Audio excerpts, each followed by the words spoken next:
काली पूजा श्रुतानाथ भावाश्च विविध प्रभो। इदानी श्रोतुमिच्छामि कवचं पूर्वसूचितम्। त्वमेव शरणनाथ त्राहि मा दुःख संकटात्।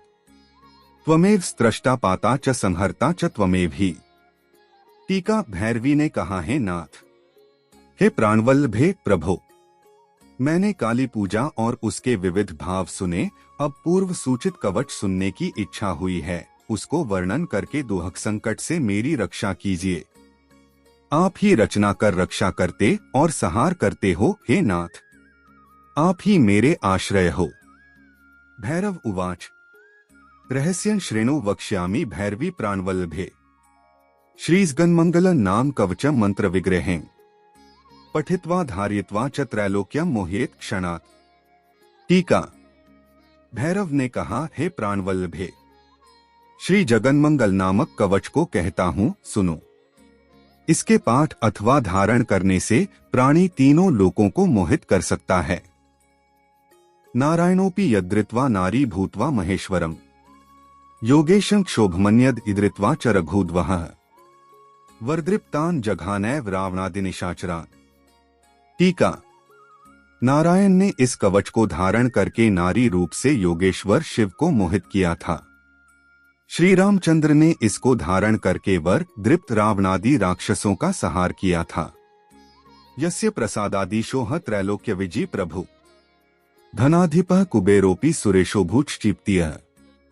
एवं ही सकला देवा सर्वसिद्धीश्वराय प्रिय। टीका। हे प्रिय, इस कवच के प्रभाव से मैं त्रैलोक्य विजयी हुआ। कुबेर इसके प्रसाद से धनाधिप, शचीपति सुरेश्वर और संपूर्ण देवतागण सर्वसिद्धीश्वर हुए हैं। श्रीसगन्मंगलस्यास्य कवचस्य ऋषि शिवः।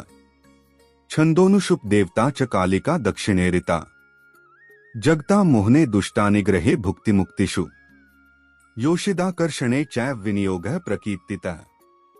टीका। इस कवच के ऋषि शिव, छंद अनुष्टुप देवता दक्षिण कालिका और मोहन दुष्ट निग्रह भुक्ति मुक्ति और योषिदाकर्षण में विनियोग है। शिरों में कालिका पातु क्रीडकार एकाक्षरी परा। क्री क्री क्री में ललाटंच कालिका खड्गधारिणी। हुहु पातु नेत्र युग्म हरि हरि पातु श्रुति मम। दक्षिणा कालिका पातु घ्राणयुग्म महेश्वरी। क्री क्री क्री रसना पातु हुहु पातु कपोलकम। वचन सकलं पातु हरि हरि स्वाहा स्वरूपिणी। टीका।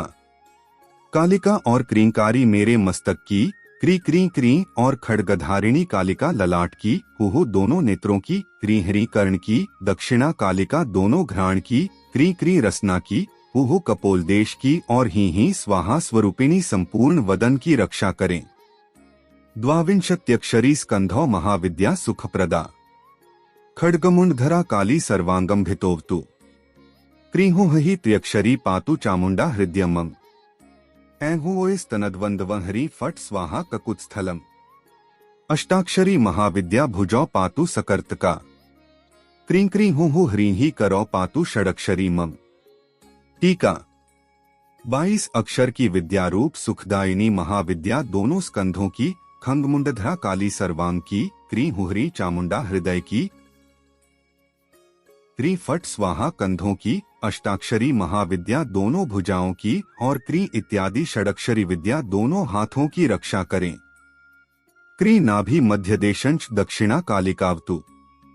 क्री स्वाहा पातु पृष्ठंतु कालिका सा दशाक्षरी। क्री क्री दक्षिणे कालिके हुंहि पातु कटिद्वयम्। काली दशाक्षरी विद्या स्वाहा पातुरुयुग्मकम्। ओम हा क्री में स्वाहा पातु कालिका जानुनी मम। काली हुन नाम विद्येन चतुर्वर्ग फलप्रदा। टीका। क्री नाभिदेश की, दक्षिण कालिका मध्य प्रदेश की, क्री स्वाहा और दशाक्षर मंत्र पीठ की, ह्री क्री दक्षिणे कालिके हरि हरि कटी की, दशाक्षरी विद्याउरु की और ओम हरि क्री स्वाहा जानुदेश की रक्षा करें। यह विद्या चतुर्वर्ग फलदायिनी है। क्री हरि हरि पातु गुल्फं दक्षिणे कालिकेवतु। क्री हूँ हरि स्वाहा पदम पातु चतुर्दशाक्षरी मम। टीका। क्री हरि हरि गुल्फ की एवं क्री हूँ हरि स्वाहा और चतुर्दशाक्षरी विद्या मेरे पावों की रक्षा करें। खड्गमुंडधरा काली वरदा भयहारिणी। विद्याभ्यः सकलाभ्यः सा सर्वांगम भितोवतु। टीका। खड्गमुंडधरा वरदा भयहारिणी काली सब विद्याओं के सहित मेरे सर्वांग की रक्षा करे। काली कपालिनी कुलवा कुरुकुल्ला विरोधिनी। विप्रचित्ता तथोग्रोग्र प्रभा दीप्ता घनत्विषः। नीला घना बालिका च माता मुद्रामिता च मां। एताः सर्वा खड्गधरा मुंडमाला विभूषिता है। रक्षन्तु मां दिक्षु देवी ब्राह्मी नारायणी तथा माहेश्वरी च चामुंडा कौमारी चापराजिता। वाराही नारसिंही च सर्वाश्चामित भूषणा है। रक्षन्तु स्वायुधैर्दिक्षु मां विदिक्षु यथा तथा। टीका। काली कपालिनी कुलवा कुरुकुल्ला विरोधिनी विप्रचित्ता उग्रोग्र प्रभा दीपा घनत्विषा नीला घना बालिका माता मुद्रामिता ये सब खंगधारिणी मुंडमालाधारिणी देवी हमारी दिशाओं की रक्षा करें। ब्राह्मी नारायणी माहेश्वरी चामुंडा कौमारी अपराजिता वाराही तथा नारसिंही ये सब असंख्य आभूषणों को धारण करने वाली अपने आयुधों सहित मेरी दिशा विदिशाओं की रक्षा करें। इत्येवं कथितं दिव्यं कवचं परमाद्भुतम्। श्रीस्गन्मंगल नाम महामंत्रौघ विग्रहें त्रैलोक्याकर्षण ब्रह्म क्वचं मन्मुमुखोदितम्। गुरुपूजा विधायात् गृह्णीयात् कवचं ततः। कवचं त्रि सकृद्वापि यावजीवंश वा पुनः। टीका। यह कवच जगन्मंगल नामक महामंत्र स्वरूप परम अद्भुत कवच कहा गया है।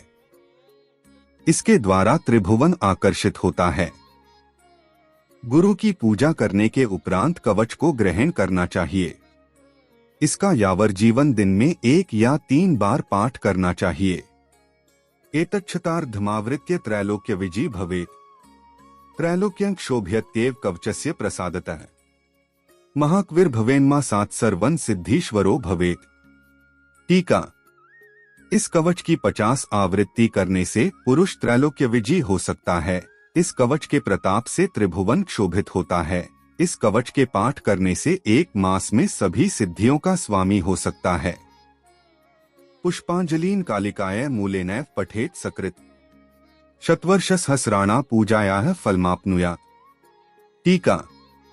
मूल मंत्र द्वारा कालिका को पुष्पांजलि देकर 1 बार मात्र इस कवच का पाठ करने से शतसहस्र वार्षिकी पूजा का फल प्राप्त होता है। भूर्जे विलिखितं चैव स्वर्णस्थं धारयेद्यदि। शिखाया दक्षिणे बाहौ कंठे वा धारयेद्यदि। त्रैलोक्यं मोहेत क्रोधात् त्रैलोक्यं चूर्णयेत क्षणात्। भवपत्या जीववत्सा भवत्येव न संशयः। टीका। इस कवच को भोजपत्र अथवा स्वर्ण पत्र पर लिखकर शिर मस्तक या दक्षिणहस्त या कंठ में धारण करने से अपने क्रोध से त्रिभुवन को मोहित या चूर्णीकृत करने में समर्थ होता है। और जो स्त्री इस कवच को धारण करती है वह बहुत संतान वाली और जीववत्सा होती है, इसमें संदेह नहीं। न देह पर शिष्येभ्यो ह्यभक्तेभ्यो विशेषतः। शिष्येभ्यो भक्तियुक्तेभ्यश्चान्यथा मृत्युमाधुर्यात्। स्पग्धामुद्भूय कमला वाग्देवी मंदिरे मुखे। पौत्रांतस्थ यमास्थाय निवसत्येव निश्चितम्। टीका। इस कवच को अभक्त अथवा परशिष्य को नहीं देना चाहिए, भक्तियुक्त अपने शिष्य को दे। इसके विपरीत करने से मृत्यु के मुख में गिरना होता है।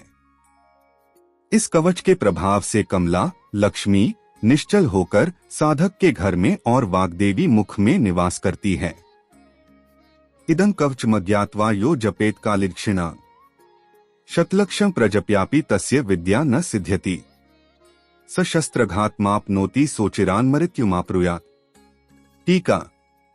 इस कवच को जाने बिना जो पुरुष काली मंत्र का जप करता है 100 लाख जप करने से भी उसको सिद्धि प्राप्त नहीं होती और वह पुरुष शीघ्र ही शस्त्राघात से प्राण त्याग करता है।